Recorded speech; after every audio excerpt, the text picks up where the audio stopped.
नमस्ते दोस्तों, आप सभी का स्वागत है बुक पिलो यूट्यूब चैनल पर, जहां पे आपको personal finance and stock market related book summaries मिलती है। आज मैं आपके साथ एक ऐसी बुक समरी शेयर करने जा रहा हूं जो मेरे लिए बहुत स्पेशल है, क्योंकि इस बुक ने मेरी लाइफ कंप्लीटली चेंज कर दी है और मुझे पूरी उम्मीद है कि आपकी लाइफ चेंज करने में आज की बुक बहुत हेल्प करने वाली है। बुक का नाम है हाउ टू अट्रैक्ट मनी, जिसके ऑथर हैं डॉक्टर जोसेफ मर्फी। आपसे मैं माफी मांगता हूं कि वीडियो थोड़ी लंबी होगी, तो आप वीडियो की स्पीड बढ़ा सकते हैं, पर प्लीज इस वीडियो को एंड तक देखिए बुक के सारे लेसन्स को अच्छे से समझने के लिए। वैसे इस बुक में सिर्फ 2 ही चैप्टर्स हैं, यानी introduction chapter 1 your right to be rich, chapter 2 the road to riches. तो चलिए चैप्टर वाइज समरी शुरू करते हैं। इंट्रोडक्शन, इसमें ऑथर शेयर करते हैं कि ये आपका फंडामेंटल राइट है, यानी मौलिक अधिकार है ज्यादा पैसे चाहना। किसी भी व्यक्ति को अगर अच्छी जिंदगी जीना है तो ये सिर्फ पैसों से संभव है। आप इस दुनिया में आए हैं एक एबंडेंट लाइफ जीने के लिए। एबंडेंट लाइफ यानी खुशी वाली जिंदगी, जहां पर आपको किसी भी तरह का तनाव और हताशा नहीं है। ऑथर कहते हैं आप वेल्थ कमा सकते हैं अपने पॉजिटिव एक्शन से, जो आप अपने कॉन्शियस माइंड से लेंगे, और साथ ही साथ अपने सब कॉन्शियस माइंड को भी आपको ट्रेन करना है, जिससे कि आपकी हैबिट्स एंड थिंकिंग पैटर्न एक मैग्नेट की तरह काम करे पैसों को अट्रैक्ट करने के लिए। ये सेंटेंस बहुत इंपॉर्टेंट है, पर हमें कॉन्शियस एंड सब कॉन्शियस माइंड को समझना पड़ेगा इस गोल्डन वर्ड्स को अपनी लाइफ में अप्लाई करने के लिए। कॉन्शियस एंड सब कॉन्शियस माइंड को हिंदी में कहते हैं चेतन और अवचेतन मन। पहले कॉन्शियस माइंड को समझते हैं। आपका present awareness and immediate thought conscious mind है, यानी चेतन मन। जैसे आप ये वीडियो अभी देख रहे हैं, ये आप अपने कॉन्शियस माइंड से देख रहे हैं। आपने यूट्यूब का ऐप खोला, आपको मेरी वीडियो रेकमेंड हुई, आपने क्लिक किया और आप अभी मेरी बातों को सुन रहे हैं और इस वीडियो को देख रहे हैं। ये सारा प्रोसेस कॉन्शियसली था। कॉन्शियस माइंड में आप बाहर की इंफॉर्मेशन को प्रोसेस करते हैं, चाहे वो देख कर हो या महसूस करके हो या छू कर हो। कॉन्शियस माइंड की सबसे बड़ी लिमिटेशन ये है, हम एक बार में कुछ ही चीजों पर ध्यान दे सकते हैं, यानी कॉन्शियस माइंड मल्टीटास्क नहीं कर पाता। आप मूवी देखते देखते किसी के साथ डीप कॉन्वर्सेशन नहीं कर सकते, आप बाइक चलाते वक्त पढ़ाई नहीं कर सकते, यानी कॉन्शियस माइंड के पास एक बहुत ही छोटा सा अटेंशन कैपेसिटी होती है। इसीलिए ये बहुत जरूरी है कि आप इस अटेंशनल कैपेसिटी को अच्छे से यूज करें। अगर आप दिन भर रील्स या मूवीज या टीवी शोज देखते हैं, तो ये सही तरीका नहीं है अपने कॉन्शियस माइंड को यूज करने का। आपको अपने कॉन्शियस माइंड को यूज करना है अपने इनकम को बढ़ाने के लिए, जिसके लिए आपको सारी डिफिकल्ट टास्क करना होगा। जैसे multiple streams of income generate करने के लिए आपको हार्डवर्क करना पड़ेगा, अपने स्किल्स एंड नॉलेज को अपग्रेड करना पड़ेगा, कैलकुलेटेड रिस्क लेना पड़ेगा। तो आप जितना अपने कॉन्शियस माइंड से डिफिकल्ट काम करवाएंगे, उतना ही आपके लिए इजी होगा पैसों को अट्रैक्ट करने के लिए। अब आते हैं सब कॉन्शियस माइंड यानी अवचेतन मन पर। सब कॉन्शियस माइंड कॉन्शियस माइंड के पीछे होता है। ये हमारे believes, emotions, memories, habits and automatic behaviours अपने अंदर स्टोर करता है, जो हम सालों से करते आ रहे हैं। इसे आप अपना पर्सनल स्टोर रूम समझ लीजिए। सबकॉन्शियस माइंड का एक रोल ये है कि वो बॉडीली फंक्शंस को मैनेज करता है, जैसे ब्रीदिंग, हार्ट रेट, डाइजेशंस। अवचेतन मन हमारे विचारों और कार्यों को बहुत प्रभावित करता है, तब भी जब हम उनसे अनजान होते हैं। जैसे अगर आप हमेशा लो इन एनर्जी रहते हैं, या फिर आप फ्यूचर को लेके एक्साइटेड नहीं है, इसीलिए आपका काम करने में मन नहीं लगता है। तो सबको लगता है कि अगर वो कॉन्शियस माइंड को ठीक कर ले, यानी अपने आप को फोर्स करके काम में मन लगाना, तो सब कुछ ठीक हो जाएगा। पर आप ऐसा ज्यादा दिन तक नहीं कर पाएंगे, आप फिर से वही नेगेटिव पैटर्न में आ जाएंगे, क्योंकि आपके सबकॉन्शियस माइंड में सालों की habits, behaviour and thinking pattern store है। इसीलिए आपके लिए कितना मुश्किल है एक हैबिट को चेंज करना। जैसे अगर आपने बचपन में साइकिल चलाई है, तो अगर आप 50 साल के भी हो जाते हैं, तब भी आप साइकिल चला लोगे। उसी प्रकार जो आपने अपने अंदर बचपन से थिंकिंग पैटर्न रखी है, वो हमेशा आपके अंदर ही रहेगा, जब तक कि आप नए थिंकिंग पैटर्न को डेवलप नहीं करते, और वो इतना आसान नहीं है। तो जब ऑथर ये कहते हैं कि आप धन कमा सकते हैं अपने पॉजिटिव एक्शन से, अपने कॉन्शियस माइंड से, और साथ ही साथ अपने सब कॉन्शियस माइंड को भी आपको ट्रेन करना है, तो वो ये कह रहे हैं कि आपको डेली पॉजिटिव एक्शन तो करना ही है, पर साथ ही साथ अपने सब कॉन्शियस माइंड को भी ये बिलीव करवाना है कि आप धन कमा सकते हैं, जिससे कि आपको अपनी थॉट पैटर्न को भी कंप्लीटली चेंज करना पड़ेगा। ऑथर एक और इम्पोर्टेंट चीज कहते हैं इंट्रोडक्शन में, you should surround yourself with beauty and luxury. हम इस दुनिया में आए हैं तो हम वो सारी लग्जरी जो इंसानों ने बनाई है उसे महसूस करना हमारा अधिकार है। आपने कई बार ये सुना होगा कि मैं स्टारबक्स की कॉफी नहीं पीता, मैं टपरी की चाय पीकर खुश हूँ। यहाँ पर आप अपने अंदर एक नेगेटिव फीलिंग ला रहे हैं लग्जरी से। आपको ये सोचना है कि मैं कैसे स्टारबक्स की कॉफी अफोर्ड कर सकता हूँ, या मैं कैसे बिजनेस क्लास ट्रैवल करूँ, 5 स्टार होटल्स में रहूँ, कैसे मैं एक लग्जरियस घर बनाऊं अपने फैमिली के लिए। अगर आप ये प्रैक्टिस आज से ही शुरू करते हैं तो आप हमेशा पॉजिटिव सोचेंगे पैसों के बारे में और खुद बिलीव भी कर पाएंगे कि आप ये सब कुछ अचीव कर सकते हैं। फिर आप देखेंगे कि आप ज्यादा मोटिवेशन के साथ अपना काम कर रहे हो, आप बिल्कुल भी नहीं थक रहे हो। सुबह उठने के लिए आपको कोई भी अलार्म क्लॉक की जरूरत नहीं पड़ेगी, क्योंकि आपका कॉन्शियस माइंड एक बार ट्रेन हो गया है। फिर आपके लिए पॉजिटिव एक्शंस लेना बहुत ही इजी हो जाएगा। तो ये था इंट्रोडक्शन पार्ट इस बुक का। अब आते हैं चैप्टर 1 पे, your right to be rich.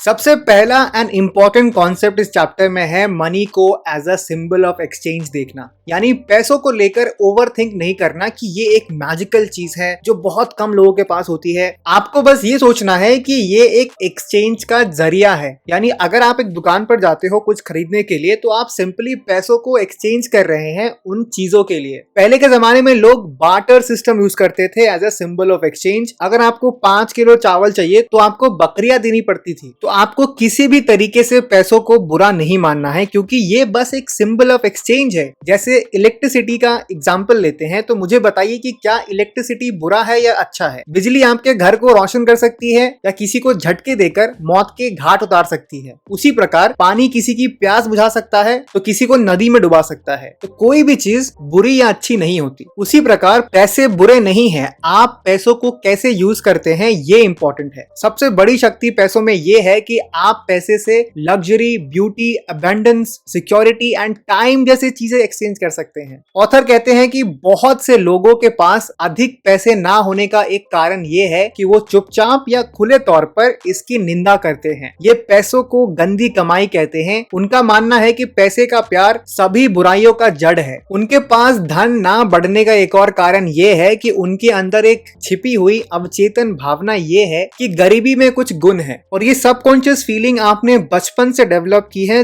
इसके वजह से आपकी थिंकिंग पैटर्न ऐसी हो चुकी है। ऑथर फिर कहते हैं कि गरीबी में कोई गुण नहीं होता, ये एक मेंटल डिजीज है, यानी मानसिक रोग। जैसे अगर आप फिजिकली बीमार होते हैं तो आप तुरंत अपना इलाज करवाते हैं डॉक्टर से। उसी तरीके से अगर आपके पास धन नहीं है तो जरूर आपके अंदर कुछ गड़बड़ है। तो इसका सोल्यूशन ये है कि जो भी आपके बिलीव्स हैं पैसों के बारे में, उसे तुरंत दूर हटाइए। अगर आप ये मानते हैं कि पैसे गलत हैं तो पैसे आपके पास नहीं आएंगे। अगर मान लीजिए आपके घर पे कोई आना चाहता है आपसे मिलने के लिए, पर आप उसे भगा दे रहे हो या उसे इंसल्ट कर रहे हो, तो वो आपके घर पे क्यों आएगा? तो पहला इंपॉर्टेंट कॉन्सेप्ट इस चैप्टर से है पैसों को as a symbol of exchange देखना है, ना कि कोई एक मैजिकल चीज। दूसरा कॉन्सेप्ट है इस चैप्टर में बैलेंस नेचर का लॉ है, यानी हर एक चीज एक दूसरे से कनेक्टेड है एंड इंटरडिपेंडेंस है, जिससे कि एक इकोसिस्टम अच्छे से काम करता है। क्योंकि nature principle of equilibrium and harmony पे काम करता है, यानी एक ऐसा सिस्टम जहां पर एक बैलेंस हो, सब कुछ पीसफुल तरीके से काम करे। तो आपका सवाल ये हो सकता है कि अगर नेचर को बैलेंस पसंद है तो ऐसा क्यों है कि जो व्यक्ति किसी के साथ फ्रॉड करता है या गलत तरीके से पैसे कमाता है वो कैसे खुश है, या उसके पास इतने पैसे क्यों आ गए हैं? और हम दिन रात मेहनत करते हैं तब भी हमारी फाइनेंशियल कंडीशन इंप्रूव क्यों नहीं हो रही है? ऑथर इस पर कहते हैं कि पैसे जो है वो हम ह्यूमंस ने बनाया है और नेचर पैसे के बदले पैसे नहीं लेती। फॉर एग्जाम्पल, अगर किसी व्यक्ति ने 1 लाख रुपए का प्रोडक्ट फ्रॉड करके किसी दूसरे व्यक्ति को 20 लाख रुपए में बेचा है तो यहाँ पे एक इम्बैलेंस क्रिएट हुआ है। तो नेचर किसी और तरीके से बैलेंस क्रिएट करता है, जैसे हेल्थ खराब होना या अपने फैमिली मेंबर से धोखा खाना